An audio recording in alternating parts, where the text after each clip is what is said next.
আমি personally ব্রাজিলকে support করি। আমি ব্রাজিল সাপোর্টার, কিন্তু অ্যাজ এ প্লেয়ার রোনাল্ডোকে খুব ভালো লাগে, কারণ তার পরিশ্রম, তার ডেডিকেশন লেভেল।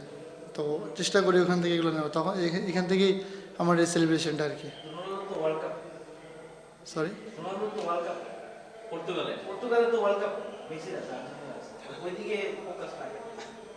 ভালো লাগে। এখন প্রত্যেক মানুষের তো পছন্দ আলাদা থাকতে পারে, তো আমার ক্ষেত্রে সেটাই। আপনি যে সেলিব্রেশনটা দেন, ক্রিকেটের মাঠে কি সবসময় আমরা এই সেলিব্রেশনটা দেখবো, নাকি এটা কখনো চেঞ্জ হতে পারে?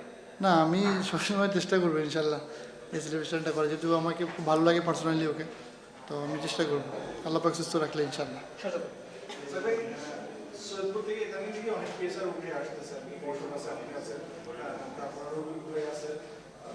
ওখানকার কালচারটা কেমন, বা পেসারদের নিয়ে ওখানে কি ধরনের কাজ চলে, বা ওখানে কোনো আছে কিনা আলাদা কোনো কোচিং বা কোনো কিছু আমাদের ডেভেলপমেন্ট করতে হবে?